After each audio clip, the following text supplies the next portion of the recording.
na tayo ng aking order sa Lazada para sa aking battery na pang-e-bike. Ito guys,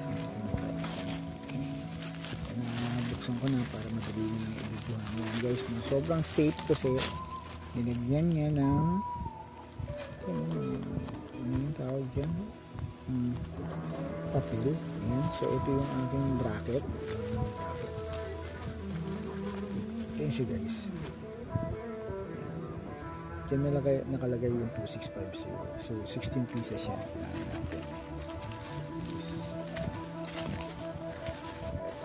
Ang gaya.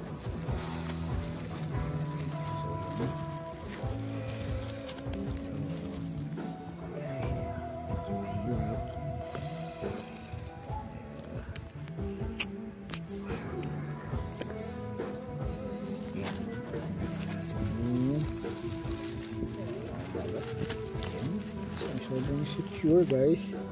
This first one kailangan 16 pieces to dahil 32 pieces yung aking lithium battery. Ayan. So magsisimulan na ulit tayo. Good thing is that 2 set ang nasira sa kalawa dahil syempre ginamit mo, naiiwas mo na yun noon, ito yung generation, upgrade na. So ngayon, ina-upgrade ko uli ang battery kasi medyo nagastos na.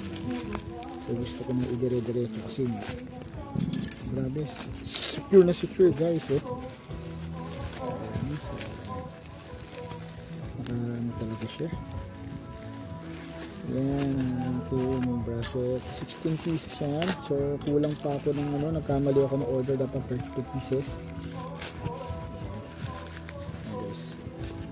Ayan.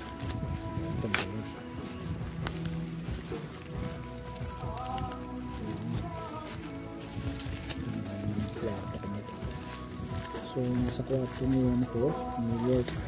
Ito yung workplace ko. Ayan. Secure na secure. Tapos sa assembling ko to guys para makabuo ako ng 32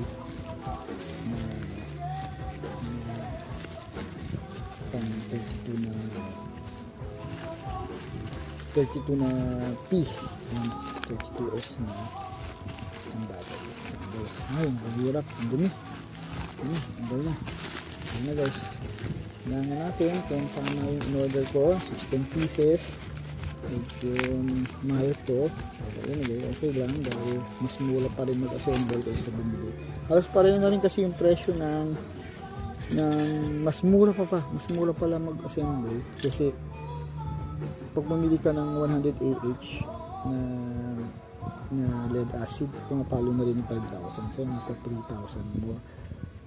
Walang 5,000, meron ka ng lithium na yun. So tingnan natin, bilangin natin 1, 2, 3, 4, 5, 6,